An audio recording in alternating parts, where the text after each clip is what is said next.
Welcome back to Open Window Politics, going through the 2026 U.S. House elections, going through a bit of a prediction. So as you can see, we're just on the 270 website.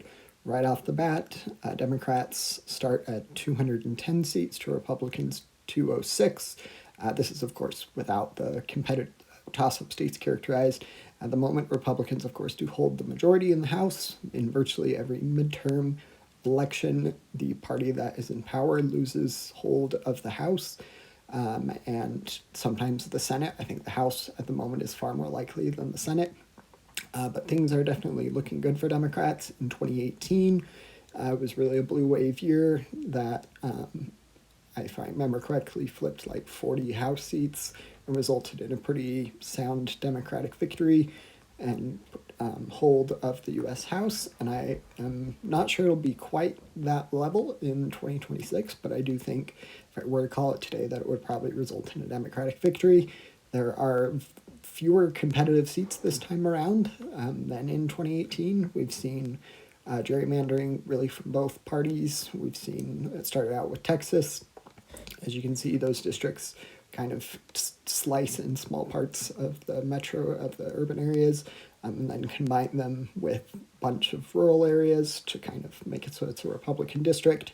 And then on the other end of the scale, in California, the Prop 50 maps, Prop 50 map was passed into law, so there's now a Democratic gerrymander of California there.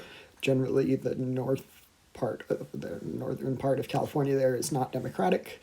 It's pretty Republican, actually. It's just because it's drawn in with these little coastal areas and the major urban areas. There are a couple swing districts around here. There's two in Iowa. In 2018, Democrats won not only those two districts in Iowa, but also the district there that is in the likely red column, and that was a good election year for Democrats.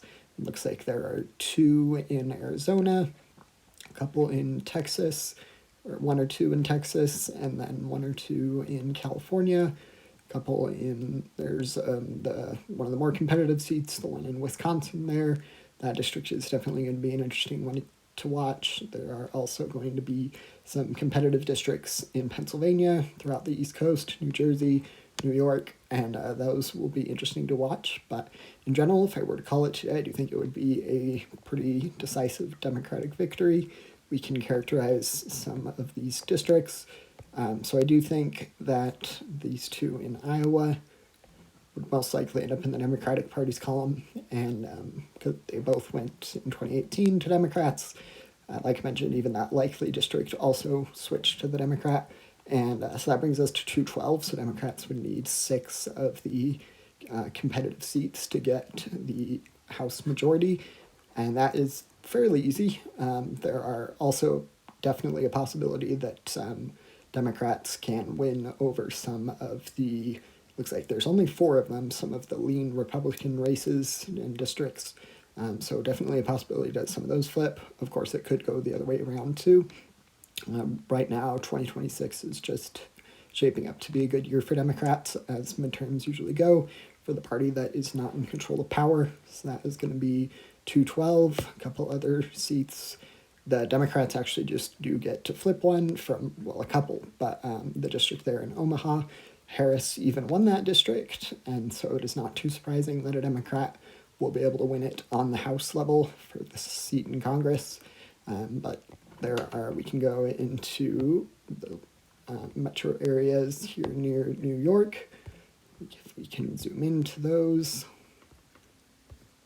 Going around here. So these two, and then there's a competitive district there in Texas. Not too many competitive districts. Looks like it's just going to be that one in the kind of on the border of Mexico there. That's going to be an interesting district to watch. But in general, Democrats are definitely well positioned to take back the House. We'll have to see what happens, but if I were to call it, that's probably how I'd call it.